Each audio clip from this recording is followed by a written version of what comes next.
إن الحمد لله نحمده ونستعينه ونستغفره ونعوذ بالله من شرور أنفسنا ومن سيئات أعمالنا من يهد الله فلا مضل له ومن يضلل فلا هادي له وأشهد أن لا إله إلا الله وحده لا شريك له وأشهد أن محمدا عبده ورسوله أما بعد فإن خير الحديث كتاب الله وخير الهدي هدي محمد صلى الله عليه وسلم وشر الأمور محدثاتها وكل محدثة بدعة وكل بدعة ضلالة وكل ضلالة في النار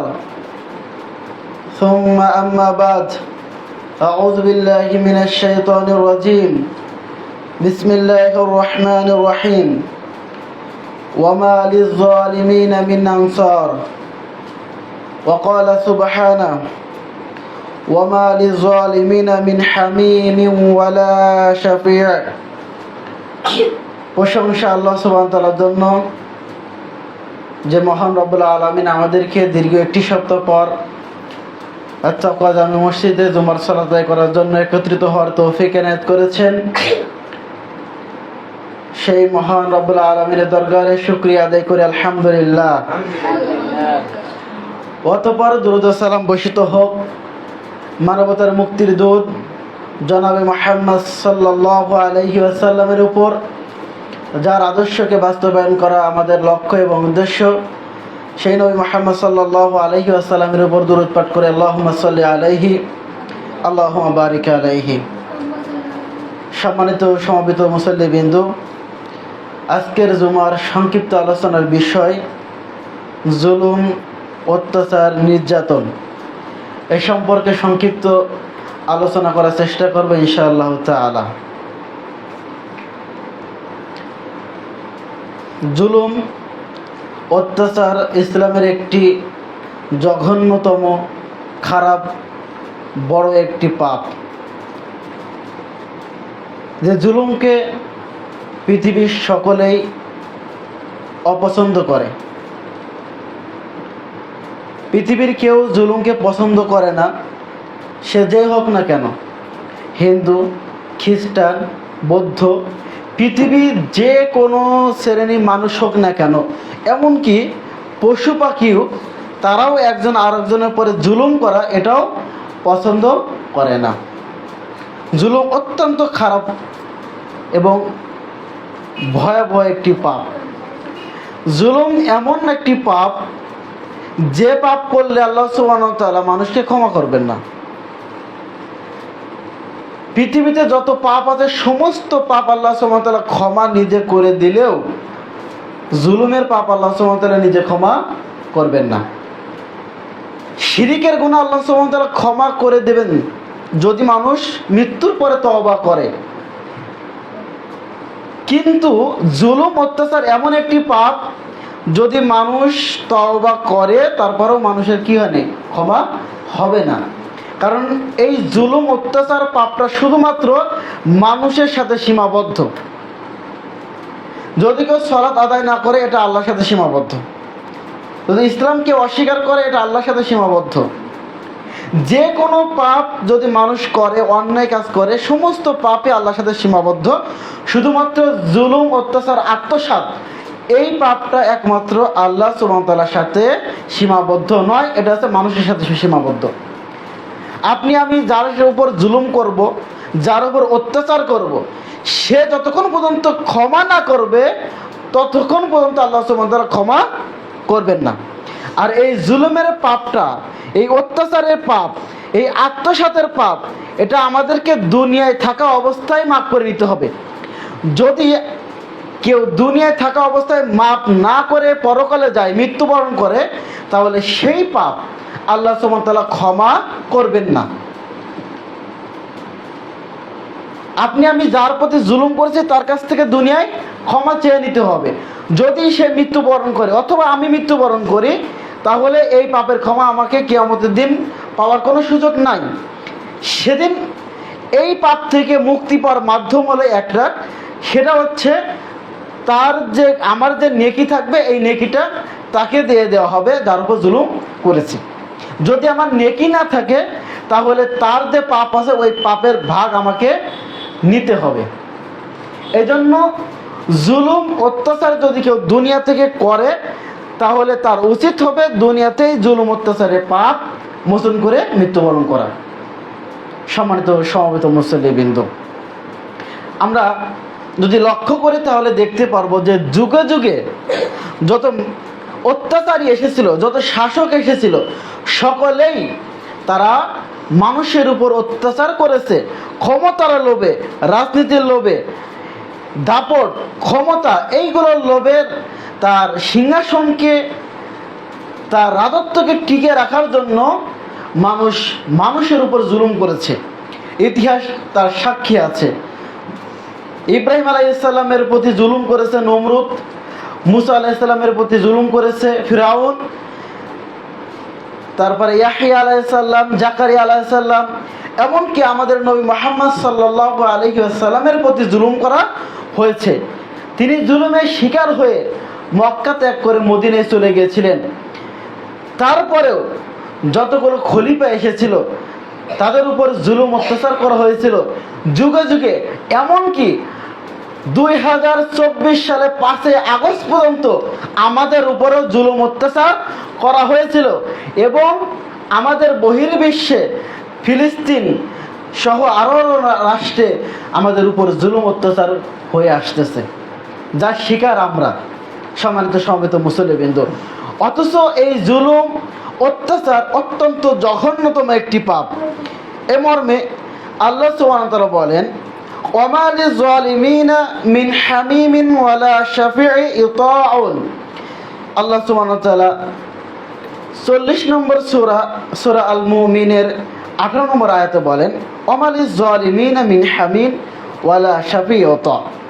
জালেমদের জন্য, যারা জুলুম করবে, অত্যাচার করবে, এই জালেমদের জন্য কোনো দরদি, কোনো বন্ধু, কোনো সঙ্গী এগুলো কিয়ামতের দিন থাকবে না এবং তাদের জন্য কোনো সুপারিশকারীও হবে না যার কথা মান্য করা হবে। এই আয়াত থেকে আমরা বুঝতে পারলাম আল্লাহ সুবহানাহু ওয়া তাআলা বলেন, ওয়ামা লিয-যালিমিনা মিন হামিমিন। যারা দুনিয়ায় ক্ষমতার লোভে, সম্পত্তির লোভে, রাজনীতির লোভে, তার সিংহাসন টিকে রাখার লোভে মানুষের উপর অন্যায়, অত্যাচার, জুলুম, নির্যাতন যারা করবে, ওয়ামা লিয-যালিমিনা মিন হামিম, তাদের জন্য কিয়ামতের দিন কোনো সাহায্যকারী থাকবে না। আজকে আপনি আমি নিজের ক্ষমতা টিকে রাখার জন্য, নিজের সিংহাসন টিকে রাখার জন্য সেনাবাহিনীর মাধ্যমে, রাজনীতির দলীয় ক্ষমতার মাধ্যমে, জনগণের মাধ্যমে, পুলিশের মাধ্যমে আমি ক্ষমতা মানুষের উপর জুলুম অত্যাচার করতে পারি। দুনিয়াতে আমার সাহায্যকারী থাকবে, আমার পুলিশ বন্ধু থাকবে, সেনাবাহিনী থাকবে, আরও অনেক বন্ধু দুনিয়াতে থাকবে, সাহায্য করবে। যে আপনি মানুষকে নির্দ্বিধায়ভাবে হত্যা করেন, মানুষের উপর জুলুম অত্যাচার করেন, আমরা আপনার পাশে আছি, বন্ধু হিসেবে দুনিয়ায় থাকবে। কিন্তু কিয়ামতের দিন বন্ধু খুঁজে পাওয়া যাবে না। ওয়ামা লিয-যালিমিনা মিন হামিম, কিয়ামতের দিন জালেমদের জন্য কোনো বন্ধু থাকবে না। ওয়ালা শাফি', এবং কোনো সুপারিশকারও থাকবে না। কিয়ামতের দিন নবী মুহাম্মদ সাল্লাল্লাহু আলাইহি ওয়াসাল্লাম মানুষদেরকে, তার উম্মতকে সুপারিশ করবে। কিয়ামতের দিন মুহাম্মদ সাল্লাল্লাহু আলাইহি ওয়াসাল্লাম তাদের জন্য সুপারিশ করবে না যারা মানুষের উপর জুলুম অত্যাচার করে। সম্মানিত সমবেত মুসল্লিবৃন্দ, পরের আয়াতে আল্লাহ সুবহানাহু ওয়া তাআলা বলেন, ওয়ামা লিয-যালিমিনা মিন নাসির। এটা হচ্ছে সূরা হজের 22 নম্বর সূরার 71 নম্বর আয়াত। আল্লাহ বলতেছেন, জালেমদের জন্য কোনো সাহায্যকারী থাকবে না। যারা দুনিয়াতে মানুষের উপর অত্যাচার করবে, জুলুম করবে, নির্যাতন করবে, তাদের জন্য দুনিয়াতে বিভিন্ন রকম রাষ্ট্র থেকে সাহায্য আসতে পারে, জাতিসংঘ থেকে সাহায্য আসতে পারে, বিভিন্ন দেশ থেকে, দাদাবাবুদের দেশ থেকে সাহায্য আসতে পারে, কিন্তু কিয়ামতের দিন এই স্বৈরাচারী শাসকের জন্য, এই জুলুম অত্যাচারীকারীর জন্য কোনো সাহায্যকারী থাকবে না। ওমা লিযালিমিনা মিন নাসির, কিয়ামতের দিন কোনো সাহায্যকারী তাদের জন্য থাকবে না। সম্মানিত সমবেত মুসল্লিবৃন্দ, আল্লাহ তাআলা আরো বলেন, ইন্নামাস সাবিলু আলাল্লাযিনা ইয়াযলিমুনান নাস, পৃথিবীতে শুধুমাত্র তাদের বিরুদ্ধে দোষারোপ করা হবে যারা মানুষের উপর অত্যাচার করে। শুধুমাত্র তাদের বিরুদ্ধে দোষারোপ করা হবে তাদের বিরুদ্ধে যারা মানুষের উপর জুলুম অত্যাচার করে এবং পৃথিবীতে অন্যায়ভাবে বিদ্রোহ করে বেড়ায়, এবং তাদের জন্য রয়েছে যন্ত্রণাদায়ক শাস্তি। যারা দুনিয়ায় মানুষের উপর জুলুম করে, অত্যাচার করে, এদের পিছনে মানুষ কি করে? বদনাম করে, দোষ সরে বেড়ায় যে অমুক মানুষের উপর জুলুম করে, অমুক মানুষের উপর মানুষের কষ্ট দেয়, কিন্তু তার ক্ষমতার কারণে, তার দাপটের কারণে, তার সম্মানের কারণে তার সামনে ভালো ব্যবহার করে, কিন্তু তার জুলুমের কারণে পিছনে কি করে? দোষ প্রচার করে। আর এই সমস্ত লোকগুলোই জুলুমের মাধ্যমে, অত্যাচারের মাধ্যমে মানুষের মাঝে, দুনিয়ায়, দেশে, রাষ্ট্রে বিদ্রোহ সৃষ্টি করে। আর এদের জন্য আল্লাহ সুবহানাহু ওয়া তাআলা পরকালে রেখে দিয়েছেন উলাইকা লাহুম আযাবুন আলিম, তাদের জন্য রয়েছে লাঞ্ছনাদায়ক শাস্তি।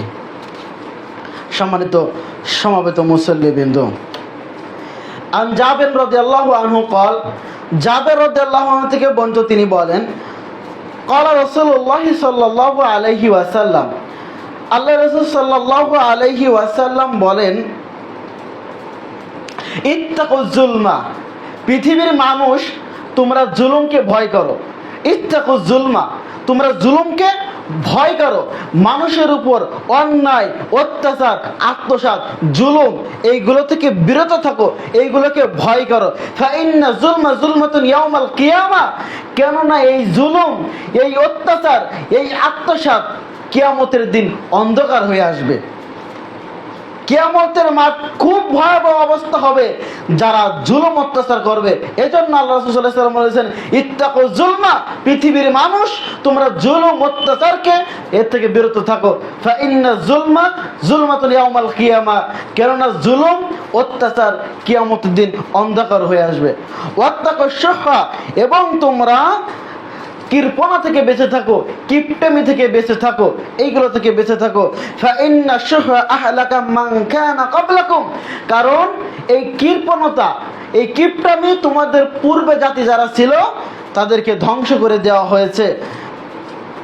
হামালাহুম আলা আন শাফাকু দিমাআহুম ওয়াস্তাহাল্লু মাহারিমাহুম, রাসূল সাল্লাল্লাহু আলাইহি ওয়াসাল্লাম বলছেন, কৃপণতা তাদের অন্যায়ভাবে মানুষকে হত্যা করার প্রতি এবং হারামকে হালাল করার প্রতি উৎসাহিত করেছে। তাহলে প্রথমত আল্লাহ রাসূল সাল্লাল্লাহু আলাইহি ওয়াসাল্লাম আমাদেরকে সতর্ক করলেন জুলুম অত্যাচার থেকে বিরত থাকতে হবে, কারণ এই জুলুম অত্যাচার কিয়ামতের দিন অন্ধকার হয়ে যাবে। দ্বিতীয় তিনি সতর্ক করলেন, ইত্তাকুশ শুহা, তোমরা কৃপণতা থেকে বেঁচে থাকো, কারণ কৃপণতা মানুষকে অন্যায়ভাবে হত্যা করা, মানুষের সম্পদ অন্যায়ভাবে গ্রাস করা, হারামকে হালাল মেনে নেওয়া, এটা কৃপণতার জন্য হয়। আমরা যদি আমাদের যে সম্পদ আছে এটা যদি আমরা মনে করি যদি আমি ব্যয় করি আমার সম্পদ শেষ হয়ে যাবে, তখন আমার ভিতরে আসবে কি, যে যেইভাবে হোক আমার সম্পদ অর্জন করতে হবে, মানুষকে হত্যা করে হোক, মানুষের হারামকে হালাল করে হোক, যেইভাবে হোক আমার সম্পদটা অর্জন করা লাগবে। এই জন্য আমাদেরকে কৃপণতা থেকে বেঁচে থাকতে হবে। যদি আমরা কৃপণতা থেকে বেঁচে থাকি তাহলে আমাদের যে জুলুম অত্যাচার থেকে আমরা বিরত থাকতে পারবো এবং হারামকে হারাম হিসেবে মানতে পারবো। সম্মানিত সমবেত মুসল্লিবৃন্দ, এজন্য আমাদেরকে উচিত জুলুম অত্যাচার থেকে বেঁচে থাকা এবং যাবতীয় কৃপণতা থেকে বেঁচে থাকা। আবু হুরায়রা রাদিয়াল্লাহু আনহু থেকে বর্ণিত, তিনি বলেন, রাসূলুল্লাহ সাল্লাল্লাহু আলাইহি ওয়াসাল্লাম বলেছেন, কারোর উপর তার ভাইয়ের যদি কোনো দাবি থাকে মান ইজ্জত অথবা অন্য কোনো কিছুর উপর জুলুম সম্পর্কিত, তাহলে সে যেন তার মৃত্যু আসার পূর্বে তার কাছ থেকে ক্ষমা চেয়ে নেই।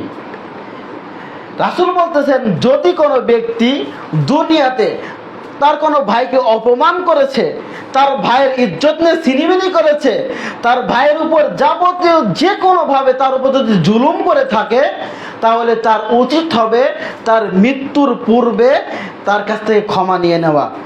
সেদিন কিয়ামতের দিন কোনো ক্ষমা সে নিতে পারবে না, কোনো অর্থ সম্পদ সেদিন কাজে আসবে না। যদি তার নেক আমল থাকে, এই নেক আমল তাকে দিয়ে দেওয়া হবে যার উপর সে জুলুম অত্যাচার করেছে। এজন্য আমাদেরকে যার উপর জুলুম হয়ে যাবে, আমাদেরকে জুলুম থেকে বিরত থাকতে হবে। তারপরেও যদি জুলুম হয়ে যায়, তাহলে আমাদের উচিত হবে যার ইজ্জত, যার সম্মান নষ্ট করেছি, যার উপর জুলুম অত্যাচার করেছি, তার কাছ থেকে ক্ষমা চেয়ে নেওয়া। আবু হুরায়রা রাদিয়াল্লাহু আনহু থেকে বর্ণিত, তিনি বলেন, রাসূলুল্লাহ সাল্লাল্লাহু আলাইহি ওয়াসাল্লাম বলেছেন, ও আমার সাহাবীরা, তোমরা কি বলতে পারো সব থেকে নিঃস্ব, গরিব, অসহায়, হতদরিদ্র ব্যক্তিকে? সাহাবীরা বললেন, আমাদের মাঝে সব থেকে দরিদ্র, গরিব, নিঃস্ব সেই ব্যক্তি যার কোনো অর্থ সম্পত্তি নাই, যা তার কোনো উপকারে আসবে। রাসূল সাহাবীদেরকে জিজ্ঞেস করলেন, সাহাবীরা তোমরা কি বলতে পারো যে নিঃস্ব ব্যক্তিকে? সাহাবীরা বলে, আল্লাহ রাসূল সাল্লাল্লাহু আলাইহি ওয়াসাল্লাম, যার অর্থ সম্পত্তি নাই, এমন কোনো অর্থ সম্পত্তি যা তার কোনো কাজে আসবে, এই ব্যক্তি তো নিঃস্ব।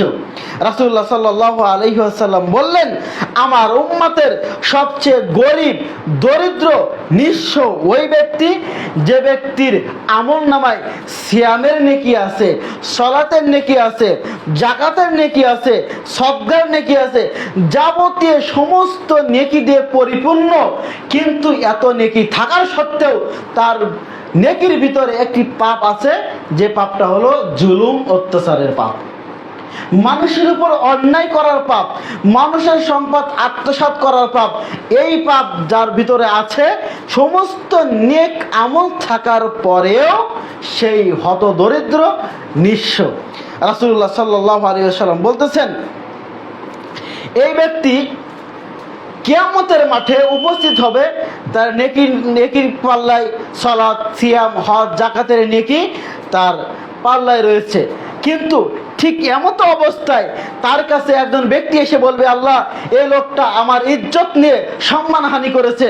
তখন আল্লাহ সুবহানাহু ওয়া তাআলা বলবে, তাহলে তোমার নেকি তার কাছ থেকে কেটে তাকে দিয়ে দেওয়া হবে যার উপর জুলুম করেছে। আর একজন এসে বলবে, আল্লাহ, আমাকে অন্যায়ভাবে থাপ্পড় মেরেছে। আর একজন বলবে, আল্লাহ, আমার সম্পত্তি অন্যায়ভাবে গ্রাস করেছে। এক একজন এক একভাবে এসে আল্লাহ সুবহানাহু ওয়া তাআলার কাছে অভিযোগ পেশ করবে। আর আল্লাহ সুবহানাহু ওয়া তাআলা সেই ব্যক্তির কাছ থেকে তার নেকিগুলো নিয়ে নিয়ে পাওনাদারকে দিয়ে দেওয়া হবে। এক পর্যায়ে দেখা যাবে তার নেকি দিতে দিতে তার নেকি শেষ হয়ে গেছে, আর কোনো নেকি নাই। এখন কি করতে হবে? পাওনাদার তো ঠিকই আছে, নেকি কিন্তু শেষ। তখন আল্লাহ সুবহানাহু ওয়া তাআলা পাওনাদারদের যে গুনাহগুলো আছে তার উপর চাপিয়ে দেওয়া হবে। অথচ এই ব্যক্তিটা তাহাজ্জুদ সালাতের নেকি নিয়ে উপস্থিত হয়েছিল, সিয়াম, হজ, যাকাত, যাবতীয় নেকি নিয়ে উপস্থিত হয়েছিল, এমনকি সে জান্নাতে যায় অবস্থা। কিন্তু এখন মানুষকে নেকি দিতে দিতে এবং মানুষের কাছ থেকে গুনাহগুলো নিয়ে এখন সে নিঃস্ব হয়ে গেছে। তার স্থান হয়ে গেল কোথায়? জাহান্নামে। সম্মানিত সমবেত মুসল্লিবৃন্দ, এজন্য মানুষের উপর কোন রকম অত্যাচার করা যাবে না, মানুষের উপর কোন রকম জুলুম করা যাবে না, মানুষের কোন সম্পদ অন্যায়ভাবে গ্রাস করা যাবে না। যদি আমরা মৃত্যুর পূর্বে এইগুলো করে মৃত্যুবরণ করি, তাহলে কিয়ামতের দিন আপনার যত নেকি আছে সমস্ত নেকি তাদেরকে দিয়ে দেওয়া হবে। নেকি যদি না থাকে, তাদের গুনাহগুলোকে নিয়ে নিতে হবে। আর এইভাবে আপনাকে আমাকে জাহান্নামে নিক্ষেপ হতে হবে। আল্লাহ সুবহানাহু ওয়া তাআলা আমাদেরকে জুলুম অত্যাচার থেকে বিরত থাকা তৌফিক দান করুক, আল্লাহুম্মা আমিন। আবু মুসা আশআরী রাদিয়াল্লাহু আনহু থেকে বর্ণিত, তিনি বলেন, রাসূলুল্লাহ সাল্লাল্লাহু আলাইহি ওয়াসাল্লাম বলেন, আল্লাহ সুবহানাহু ওয়া তাআলা বলেছেন হাদিসে কুরসি, ইন্নাল্লাহা লা ইউমলিল লিজালিমি হাত্তা ইযা হাদাহুম লাম ইফলিতুহু। রাসূল সাল্লাল্লাহু আলাইহি সাল্লাম বলেন, আল্লাহ তাআলা বলেছেন এক নির্দিষ্ট সময় পর্যন্ত অবকাশ দিতে থাকে। আল্লাহ সুবহানাহু ওয়া তাআলা অত্যাচারী জালেম, যারা মানুষের উপর অত্যাচার করে, যারা মানুষের উপর জুলুম করে, এই অত্যাচারীকে আল্লাহ সুবহানাহু ওয়া তাআলা অবকাশ দিয়ে দেন। আবু মুসা আশআরী রাদিয়াল্লাহু আনহু থেকে বর্ণিত, তিনি বলেন রাসূলুল্লাহ সাল্লাল্লাহু আলাইহি ওয়াসাল্লাম বলতেছেন, আল্লাহ তাআলা বলেন জালেম অত্যাচারকারীর আল্লাহ সুবহানাহু ওয়া তাআলা একটি নির্দিষ্ট সময় দিয়ে দেন আকাশের নিচে, অবশেষে তাকে যখন পাকড়াও করেন তখন তাকে আর ছাড়ে না। অতঃপর তিনি এই আয়াতটি পাঠ করলেন, তোমার প্রতিপালকের ধরা এই রূপ যে তিনি অত্যাচারী জনপদকে পাকড়াও করলে তার ধরা অত্যন্ত কঠিন। সম্মানিত সমবেত মুসল্লিবৃন্দ, যখন কোনো ব্যক্তি আসমানের নিচেই জমিনের উপরে মানুষের উপর জুলুম অত্যাচার করতে থাকে, যখন মানুষের উপর জুলুম করতে করতে এমন এক পর্যায়ে চলে আসে যখন আল্লাহ সুবহানাহু ওয়া তাআলা তাকে অবকাশ দেয় যে তুমি মানুষের উপর জুলুম করতে থাকো, তিনি মনে করে যে আমি তো জুলুম করতেছি, আল্লাহ তো আমাকে পাকড়াও করতেছে না। এমন এক সময় আসে আল্লাহ সুবহানাহু ওয়া তাআলা তাকে এমনভাবে পাকড়াও করে, তাকে দুনিয়াতে লাঞ্ছিত করে এবং পরে করেও লাঞ্ছিত করে। সম্মানিত সমবেত মুসল্লিবৃন্দু, আমরা ইতিপূর্বে লক্ষ্য করেছি, ইতিহাস আর সাক্ষী রয়েছে, মুসা আলাইহিস সালামের উপর অত্যাচার করেছিল ফিরাউন মুসা আলাইহিস সালাম এবং বনি ইসরাইলের উপর অত্যাচার করেছিল।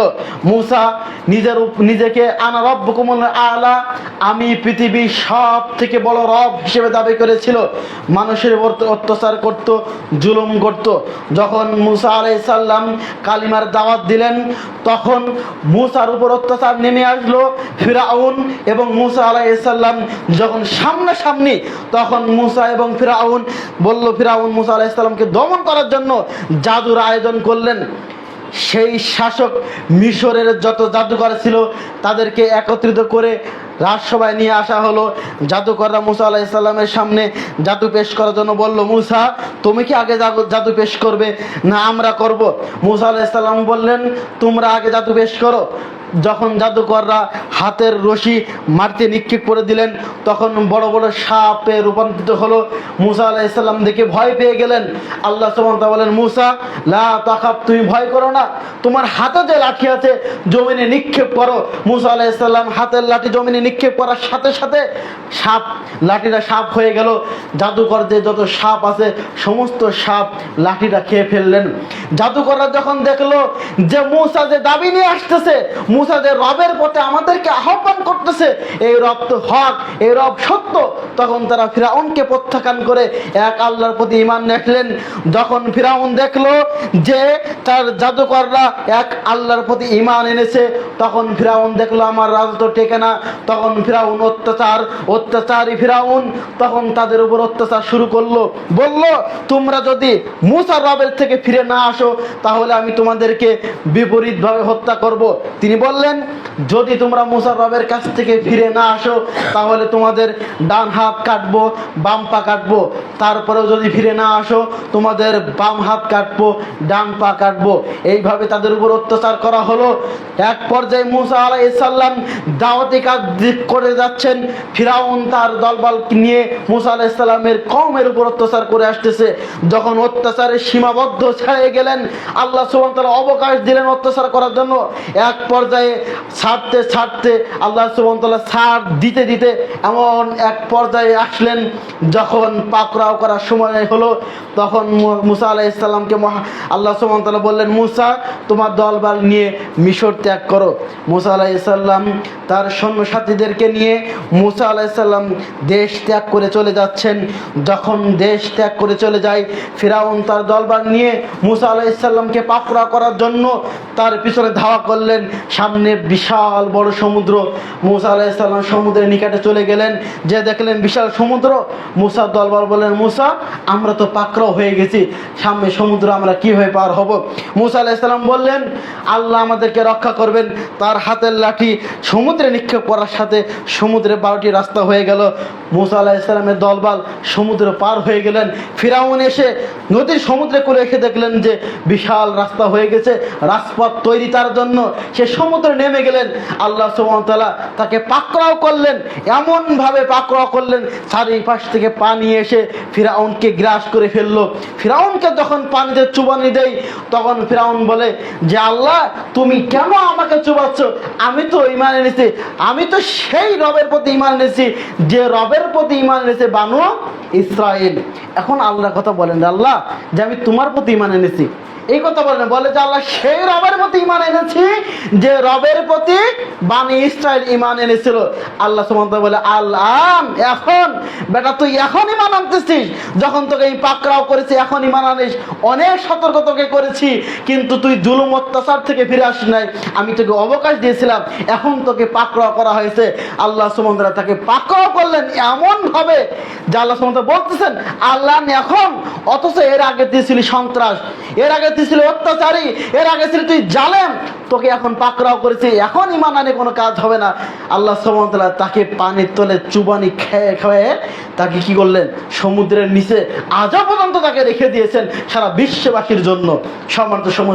সম্মানিত সমবেত মুসল্লি বিন্দু, যারা অত্যাচার করবে, যারা জুলুম করবে তাদেরকে আল্লাহ সুবহানাহু ওয়া তাআলা দুনিয়ায় অবকাশ দেন, কিন্তু এমন এক সময় আসে যখন আল্লাহ সুবহানাহু ওয়া তাআলা তাকে ছাড়ে না।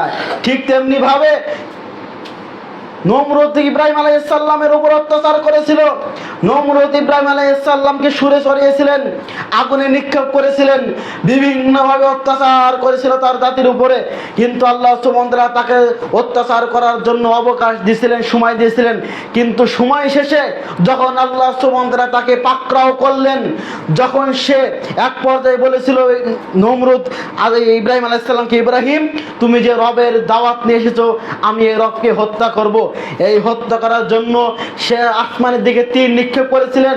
আল্লাহ সুবহানাহু ওয়া তাআলার কাছে যখন তীর নিক্ষেপ করে দেওয়া হলো, আল্লাহ সুবহানাহু ওয়া তাআলা চাইলেন যে নমরুদ মনে করে যে তার রবকে হত্যা করা হয়েছে, এজন্য তীরের মাথায় একটু রক্ত মাখিয়ে দুনিয়ায় তীর নিক্ষেপ আবার পাঠিয়ে দিয়েছিলেন। নমরুদ বললেন ইব্রাহিম দেখো আমি তোমার রবকে হত্যা করেছি। ইব্রাহিম আলাইহিস সালাম বললেন আমার রব সর্বশ্রেষ্ঠ রব, তাকে কেউ হত্যা করতে পারে না, তাকে কেউ ক্ষতি করতে পারে না। তুমি এমনভাবে লজ্জিত হবে পৃথিবীর মানুষের কাছে, তুমি ইতিহাসে থাকবে। আল্লাহ সুবহানাহু ওয়া তাআলা নমরুদকে এমনভাবে অত্যাচারের কারণে শাস্তি দিয়েছিল, সামান্য একটি মশা যার পাও ছিল ভাঙা, সামান্য একটি মশা যে মশার পা ছিল ভাঙা, এই মশা যে মশাকে আমরা একটা থাপ্পড় মেরে ফেলি, এই মশার নাক দিয়ে ঢুকে নমরুদের মাথার ভিতরে ঢুকেছিল। নমরুদ একজন কর্মচারী রেখেছিল যাকে তার মাথায় জুতো দিয়ে পিটাতে হবে, মাথায় জুতো দিয়ে পিটাতে হবে। পিটাইতে পিটাইতে এক সময় সেই কর্মচারী রাগান্বিত হয়ে নমরুদের জোরে এক আঘাত করে জুতা পিটা করে দুনিয়া থেকে বিদায় করেছিল। সম্মানিত সমবেত মুসল্লিবৃন্দ, যারা দুনিয়ায় মানুষের উপর জুলুম করবে, অত্যাচার করবে, তাদের উপর আল্লাহ সুবহানাহু ওয়া তাআলা এইভাবে লাঞ্ছিত করবেন, এইভাবে করবেন। আমরা জানি আজ সামুদ জাতিকে আল্লাহ সুবহানাহু ওয়া তাআলা তাদের অত্যাচার করার কারণে, তাদের জুলুমের কারণে তাদের উপর বিভিন্ন রকম শাস্তি দিয়েছিলেন। সামুদ জাতিকে তারা আল্লাহ সুবহানাহু ওয়া তাআলা তাদেরকে উল্টিয়ে দিয়েছিলেন। এইভাবে যুগে যুগে যত মানুষদের উপর অত্যাচার করেছে, যত শাসক, যত নেতা নেত্রী মানুষদের উপর অত্যাচার করেছে, আল্লাহ সুবহানাহু ওয়া তাআলা সকলকে দুনিয়ায় লাঞ্ছিত করেছে, অপমানিত করেছে। সম্মানিত সময় মুসল্লিবৃন্দু, কে না জানে বাংলাদেশের স্বৈরাচারী শাসক দীর্ঘ 16 বছর মানুষের উপর জুলুম অত্যাচার করেছে, মানুষদেরকে খুন করেছে, গুম করেছে, নির্দ্বিধায় নির্বিচারে মানুষদেরকে অন্যায়ভাবে হত্যা করেছে, মানুষের উপর জুলুম করেছে। আমরা জানি এই স্বৈরাচারী শাসক পিলখানায় যারা সেনাবাহিনী ছিল, বড় বড় কর্মকর্তাদেরকে, বড় বড় সেনাবাহিনীদেরকে, যারা দেশের জান প্রাণ দিয়ে দেশ রক্ষা করত, এদেরকে এই স্বৈরাচারী শাসক নির্দ্বিধায় নির্ভাবে অন্যায়ভাবে জুলুম করে আগুনে পুড়িয়ে গুলি করে হত্যা করে দুনিয়া থেকে বিদায় করেছিল। কে না জানে এই শাসকের ব্যাপারে? আমরা সকলে জানি 16 বছর এই দেশে এই মাটির উপরে বাপের দোহাই দিয়ে, বাপের দেশ দিয়ে, স্বাধীনতার দোহাই দিয়ে এই বাংলাদেশের মানুষের উপর জুলুম অত্যাচার তারা করে গিয়েছিল। হাজারো মানুষদেরকে আয়না ঘর নামক এই আয়না ঘরে তারা তাদেরকে আটকে রেখে 6 মাস, 1 বছর, 5 বছর, 10 বছর তাদের উপর নির্যাতন করা হয়েছে। এমন অনেক দেশপ্রেমিক যারা আয়না ঘর থেকে বেরিয়ে এসে বলেছে যে আমি শুধুমাত্র এই স্বৈরাচারী শাসকের বিরুদ্ধে কয়েকটি কলম লেখার কারণে আমাকে দীর্ঘ 6 মাস জেলখানার ভিতরে, আয়না ঘরের ভিতরে চোখ বেঁধে, হাত পা বেঁধে আমাকে বন্দি করে রেখেছিল। এমনকি আমরা জানি সেই বিডিআরের কথা, যে দেশপ্রেমিক বিডিআর তাকে দীর্ঘ 10 বছর আয়না ঘরের ভিতরে বন্দি করে রেখেছিল।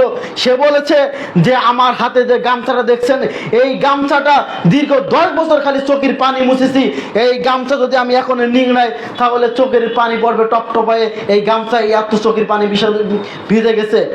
আরো অনেক আয়না ঘরের লোক থেকে বেরিয়ে এসে তারা বলছে যে এমনও দিন গেছে আমরা রাত কখন হয় সকাল কখন হয় আমরা বুঝতে পারতাম না, পার্থক্য ছিল একটা, ফজরে আজান শুনে মনে করতাম আজকে মনে সকাল হয়েছে। এইভাবে নির্দ্বিধায় হাজারো মানুষকে আয়না ঘর নামক ঘরে রেখে এই স্বৈরাচারী শাসক জুলুম করে, অত্যাচার করে বন্দি করে রেখেছিল। এর বিচার একদিন আল্লাহর কাছে হবে। দুনিয়াতে আল্লাহ সুবহানাহু ওয়া তাআলা লাঞ্ছিত করেছে যে দেশ নিজের বাপের দেশ হিসেবে চালিয়েছে, যে দেশ স্বাধীনতার কথা বলে বলে চালিয়েছে, যে এই দেশ আমার বাপ স্বাধীনতা করেছে, কিছু বললেই, দেশের পক্ষে বললেই হয়ে যায় রাজাকার, সরকারের বিরুদ্ধে কিছু বললে হয়ে যায় রাজাকার। তাকে গুম করে হত্যা করে এইভাবে মানুষের উপর জুলুম অত্যাচার করেছে। যেইভাবে নমরুদের উপর, ফিরাউনের উপর, হামামের উপর অত্যাচারিত হওয়ার কারণে, তাদের উপর যেইভাবে জুলুম করার কারণে আল্লাহ সুবহানাহু ওয়া তাআলা পাকড়াও করেছিল। এই স্বৈরাচারী শাসককে আল্লাহ সুবহানাহু ওয়া তাআলা সেইভাবে পাকড়াও করেছে। দীর্ঘ 16 বছর তাকে সুযোগ দিয়েছিল, অত্যাচার করে গেছে। আর সে আজকে সেই স্বাধীন দেশ ছেড়ে পালিয়েছে যে দেশের জন্য সে মায়া কান্না করত। সম্মানিত সমবেত মুসল্লিবৃন্দু, কে না জানে আজকে এই 16 বছর বাংলাদেশের বড় বড় আলেমদেরকে নিয়ে সে জেলখানায় নির্দ্বিধায় অন্যায়ভাবে মানুষকে ফাঁসি ঝুলিয়েছে। বাংলাদেশের সুনামধন্য মুফাসসিরে কোরআন আল্লামা দেলাওয়ার হোসেন সাঈদী, তাকে দীর্ঘ 13 বছর জেলখানায় বন্দী করে রেখে দুনিয়ার বুক থেকে তাকে বিদায় করে দিয়েছে। অথচ তার কোনো অন্যায় ছিল না, সে কোনো জুলুম অত্যাচার মানুষের উপর করেনি। তার একটাই অপরাধ ছিল যে শুধুমাত্র সরকারের বিরুদ্ধে কয়েকটা কথা বলেছে, যার জন্য অন্যায়ভাবে জুলুম করে তাকে দুনিয়া থেকে বিদায় করা হয়েছে। সম্মানিত সমবেত মুসল্লিবৃন্দু, কে না জানে সিলেটের সেই সুনামধন্য সাংবাদিক ইলিয়াসুর রহমান, যাকে বন্দী করা হয়েছিল, সেই ইলিয়াসুর রহমানকে, সেই সিলেটের সুনামধন্য সাংবাদিককে ধরে নিয়ে যে গুম করে দীর্ঘ 13 বছর পরে তাকে হত্যা করে, তাকে বেলট দিয়ে পেটের ভিতরে পাথর ঢুকিয়ে সমুদ্রের তলদেশে ফেলে দেওয়া হয়েছিল। এই স্বৈরাচারী শাসক এইগুলো করে গেছে। যার দীর্ঘ 14 বছর, 16 বছর আমরা তার নির্যাতনের শিকার হয়েছি। আল্লাহ সুবহানাহু ওয়া তাআলা আমাদেরকে তার নির্যাতন থেকে আমাদেরকে রেহাই দিয়েছে, আলহামদুলিল্লাহ। এই জন্য সমবেত মুসল্লিবৃন্দু, জুলুম অত্যাচার যেই করুক না কেন, যেই করবে তার উপর আল্লাহ সুবহানাহু ওয়া তাআলা যেইভাবে হোক শাস্তি নিয়েই আসবে। আজকে সে দেশের জন্য মায়া কান্না করেছে, দেশের জন্য অনেক কিছু করে গেছে, কিন্তু এই দেশে সে থাকতে পারে নাই। তার কারণ হলো একটাই, মানুষের উপর জুলুম করেছে, অত্যাচার করেছে। সম্মানিত সমবেত মুসল্লিবৃন্দ, এজন্য এই স্বৈরাচারী শাসক এর কাছ থেকে যারা বিগত সরকার যারা হবে, বর্তমান যারা সরকার আছে এবং বিগত যারা সরকার হবে, সকলকে শিক্ষা রাখা উচিত এই স্বৈরাচারী শাসকের কাছ থেকে। যদি দেশে সামান্যতম কোনো জুলুম অত্যাচার যদি আমরা করি, তাহলে তাদের উপায় হবে এই স্বৈরাচারী শাসকের মতো। এখান থেকে শিক্ষা নেওয়া উচিত। এজন্য আমি বলবো, যারা উপদেষ্টা হয়েছে এবং যারা দেশের সরকার হয়েছে এবং পরবর্তীতে যারা দেশের সরকার হবে, আপনাদেরকে ইতিহাস থেকে সাক্ষী থাকতে হবে। এই দেশ বাংলাদেশ 1971 সালে, 1954 সাল থেকে শুরু করে 1971 সাল পর্যন্ত এই দেশের উপর পাকিস্তান যেইভাবে নির্মমভাবে অত্যাচার করেছিল, তাদের কবল থেকে ছাত্র সমাজ, এই জনগণ, বাংলার জনগণ যারা লুঙ্গি পরে থাকে, গেঞ্জি পরে থাকে, তারা তাদের কাছ থেকে স্বাধীন করে নিয়ে এসেছে, ঠিক তেমনিভাবে ঠিক 5ই আগস্ট এই বাংলাদেশকে, এই সাধারণ জনগণ এই বাংলাদেশকে এই ছাত্ররাই স্বাধীন করে আবার স্বৈরাচারের কাছ থেকে দেশকে মুক্ত করেছে। তাই আমি বলতে চাই, পরবর্তীতে যারা সরকার হবে তাদেরকে ইতিহাস থেকে সাক্ষ্য গ্রহণ করতে হবে, ইতিহাস থেকে শিক্ষা গ্রহণ করতে হবে। যদি কোনোভাবে দেশের উপর কোনো জুলুম, কোনো অত্যাচার, কোনো গুণ, কোনো খুন, কোনো গুম যাই করার চেষ্টা করা হোক না কেন, এই ছাত্র সমাজ, সাধারণ জনগণ আর কাউকে করতে দেবে না।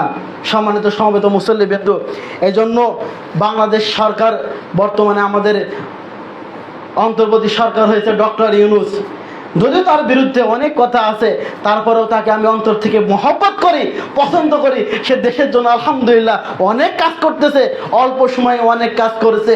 তার কাছে আমি আর কয়েকটা আহ্বান জানাবো যে আপনি অন্তর্বর্তী সরকার যে কয়দিন থাকেন না কেন, আপনি কয়েকটি কাজ করে যাবেন। তার 1 নম্বর কাজ হলো, বাংলাদেশে যে জাতীয় সঙ্গীত নামে শিরিকে যে সঙ্গীত আছে, এই সঙ্গীতটাকে বাতিল করতে হবে। কারণ এই জাতীয় সঙ্গীত 1971 সালে আমরা যেটা গ্রহণ করেছি, এটা এই বাংলাদেশের জাতীয় সঙ্গীত নয়। আমরা মনে করি এটা আমাদের রবীন্দ্রনাথ ঠাকুর, বিশ্বকবি রবীন্দ্রনাথ ঠাকুর এই সঙ্গীত আমাদের দেশের জন্য বানিয়েছে, কখনো না। কারণ এই বিশ্বকবি রবীন্দ্রনাথ ঠাকুর 1941 সালে মৃত্যুবরণ করেছে, আর আমাদের দেশ স্বাধীন হয়েছে 1971 সালে। তাহলে যদি 1941 সালে যে লোকটা মৃত্যুবরণ করে, সে 71 সালে স্বাধীন দেশের জন্য কোনো দিন জাতীয় সঙ্গীত লেখে নাই। জাতীয় সঙ্গীতে বলা হচ্ছে, আমার সোনার বাংলা আমি তোমায় ভালোবাসি, চিরদিন তোমার আকাশ তোমার বাতাস। এখানে জাতীয় কবি, এই বিশ্বকবি রবীন্দ্রনাথ ঠাকুর, সে যখন যে পশ্চিম পাকিস্তান এসে ভারতে থাকতেন, ভারতে পশ্চিম বাংলায়, সে পশ্চিম বাংলাকে নিয়ে লিখেছে, বাংলাদেশ নিয়ে কখনো লেখে নাই। পশ্চিম বাংলাকে নিয়ে বলেছে যে আমার সোনার বাংলা আমি তোমাকে ভালোবাসি, চিরদিন তোমার আকাশ। এখানে রবীন্দ্রনাথ ঠাকুর তার কালিমাকে বুঝিয়েছে, তার দুর্গা মাকে বলেছে যে চিরদিন তোমার আকাশ তোমার বাতাস।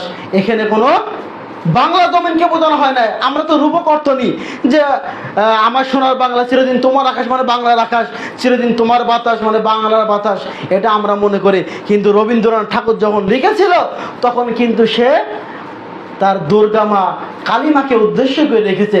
এই জাতীয় সঙ্গীতকে বাতিল করতে হবে। এই জাতীয় সঙ্গীতের মধ্যে শিরিক রয়েছে। চিরদিন তোমার আকাশ, আকাশ কারোর বাঁধবেন না, আকাশ কারোর মান না, আকাশ কারোর ব্যক্তিগত কোনো দেশের সম্পদ হতে পারে না। আকাশ হচ্ছে আল্লাহর আকাশ, আকাশ আল্লাহর, জমিন আল্লাহর, পৃথিবী আল্লাহর, আমরাও আল্লাহর সৃষ্টি। আমাদের একমাত্র প্রশংসা একমাত্র আল্লাহ সুবহানাহু ওয়া তাআলার জন্য হবে। সম্মানিত সমবেত মুসল্লিবৃন্দ, এই জন্য অন্তর্বর্তী সরকারকে আমি আহ্বান করব, এই বাংলাদেশের যে জাতীয় সঙ্গীত নামে রবীন্দ্রনাথ ঠাকুরের যে সঙ্গীত চালু করা আছে, এটাকে বাতিল করে নতুন কোনো সঙ্গীত পেশ করতে হবে। 2 নম্বর হলো, এই স্বৈরাচারী শাসক মানুষের সম্পদ আত্মসাৎ করে, জুলুম করে, যে টাকা পয়সা নিয়ে হাজার হাজার কোটি টাকা দিয়ে মূর্তি তৈরি করেছে, বাপের মূর্তি। এই মূর্তিগুলোকে বাংলার জমিন, বাংলার মুসলমান সেগুলো ভেঙে খান খান করে দিয়েছে। এজন্য বলবো সরকারকে, আমাদের সংবিধানে এমন একটা রীতি চালু করা দরকার যে সংবিধানে লেখা থাকবে, পরবর্তীতে যে সরকার হবে নিজের অর্থ দিয়ে হোক এবং দেশের সম্পদ দিয়ে হোক, কোনো কারোর মূর্তি তৈরি করা হবে না। সে ভাই আসুক আর চাচা আসুক আর শ্বশুর আসুক আর স্বামী আসুক, অনেকে কি করে বাপের দোহাই দিয়ে মূর্তি বানিয়েছে। আর এখন তো না, আবার স্বামীর দোহাই দিয়ে, বাপের দোহাই দিয়ে যেন কোনো মূর্তি তৈরি না হয়। সংবিধানে এটা লেখা থাকতে হবে যে নিজের অর্থ হোক আর দেশের অর্থ দিয়ে কোনো মূর্তি তৈরি হবে না। সম্মানিত সমবেত মুসল্লিবৃন্দ, দ্বিতীয় আমাদের আহ্বান থাকবে যে আমাদের সংবিধানে যেন এইটা চালু থাকে যে সংবিধান অনুযায়ী দেশ চালাতে হবে, রাষ্ট্রীয় ক্ষমতা থাকবে, রাষ্ট্র চলবে আপনার কোরআন হাদিস দ্বারা, রাষ্ট্র চলবে শরিয়াত দ্বারা, শরিয়াতের বাইরে দেশ চলতে পারবে না। সংবিধানে এটা উল্লেখ থাকতে হবে। 3 নম্বর হলো, এই দেশের শিক্ষা কার্যক্রম এটাকে পরিবর্তন করতে হবে। 1971 সাল থেকে শুরু করে আজ 24 সাল পর্যন্ত কোনো উচ্চ শিক্ষিত কোনো ব্যক্তি শিক্ষামন্ত্রী হয় নাই। যতগুলো শিক্ষামন্ত্রী হয়েছে তারা সকলেই নাস্তিক, যতগুলো শিক্ষামন্ত্রী হয়েছে তারা সকলেই হিন্দু এবং গণ্ড মূর্খ, এরা কেউ শিক্ষামন্ত্রী নয়। সম্মানিত সমবেত মুসল্লিবৃন্দ, এই জন্য আমি অন্তর্বর্তী সরকারকে বলবো, আপনাকে উচিত হবে আপনি থাকা অবস্থায় এই যে সিলেবাসটাকে চালু করতে হবে এমন একটা সিলেবাস, যে সিলেবাসে প্রথম শ্রেণী থেকে শুরু করে দশম শ্রেণী পর্যন্ত কোরআন মাজিদ দেখে দেখে পড়া, কোরআন মাজিদ বিশুদ্ধভাবে তেলাওয়াত করা শিক্ষা অত্যন্ত ফরজ করে দিতে হবে। সকলের বাধ্যতামূলক, সকলকে এই কোরআন শিক্ষা করতে হবে। প্রত্যেকটা স্কুলের ছাত্র মাদ্রাসার ছাত্রের মতন বিশুদ্ধভাবে কোরআন হাদিস পড়তে পারবে, এই সিলেবাস চালু করতে হবে। এবং মুহাম্মদ সাল্লাল্লাহু আলাইহি ওয়াসাল্লামের সিরাতকে, তার জীবনীকে ক্লাস এই দশম শ্রেণীতে শুরু করে বিশ্ববিদ্যালয় পর্যন্ত রাসূল সাল্লাল্লাহু আলাইহি ওয়াসাল্লামের সিরাতকে পাঠ করা বাধ্যতামূলক করতে হবে। এই দায়িত্বগুলো আপনাকে দিয়ে গেলাম আমরা জাতির পক্ষ থেকে, ছাত্রদের পক্ষ থেকে আপনার কাছে উদাত্ত আহ্বান, আপনি অন্তর্বর্তী সরকার থাকা অবস্থায় এইগুলো করে যাবেন। সম্মানিত সমবেত মুসল্লিবৃন্দ, পরিশেষে সকলকে আহ্বান জানাই, যারা মানুষের উপর অন্যায়, অত্যাচার, জুলুম, নির্যাতন করে আসতেছে বা করে, সকলকে উচিত হবে এই জুলুম থেকে ফিরে আসা, অত্যাচার থেকে ফিরে আসা। এবং যারা দেশ চালাবে, দেশের শাসক যারা হবে, তাদের উচিত হবে এই স্বৈরাচারী শাসকের কাছ থেকে শিক্ষা গ্রহণ করা, যাতে করে পরবর্তীতে কেউ যেন কারোর উপর জুলুম না করতে পারে, কেউ যেন কারোকে জুলুম না করতে পারে। সম্মানিত সমবেত মুসল্লিবৃন্দ, এবং দেশের সকলকে আহ্বান জানায়, যারা মানুষের উপর অন্যায় করেছে, জুলুম করেছে, দেশের সম্পদ পাচার করেছে, এরা যেখানে পলাক না কেন, দাদার দেশেও যদি পলায়, সেই দেশ থেকে ধরে এনে সকলকে আইনের আওতায় এনে দৃষ্টান্তমূলক শাস্তি প্রদান করতে হবে। যে যেখানে পলাক না কেন, ইতিমধ্যে যাদেরকে গ্রেপ্তার করা হয়েছে, এদেরকে দৃষ্টান্তমূলক শাস্তি প্রদান করতে হবে, যাতে করে পৃথিবীর কোনো মানুষ, বাংলাদেশ কেন সারা বিশ্বের মানুষ যেন মানুষের উপর অন্যায় অত্যাচার করতে গেলে দ্বিতীয়বার ভাবে যে মানুষের উপর অত্যাচার করা যাবে না। সম্মানিত সমবেত মুসল্লিবৃন্দ, তাই আসুন আমরা মানুষের উপর জুলুম অত্যাচার করা থেকে বিরত থাকি। আল্লাহ সুবহানাহু ওয়া তাআলা আমাদের এই পাপ থেকে বিরত থাকা তৌফিক দান করুন। আল্লাহুম্মা আমিন।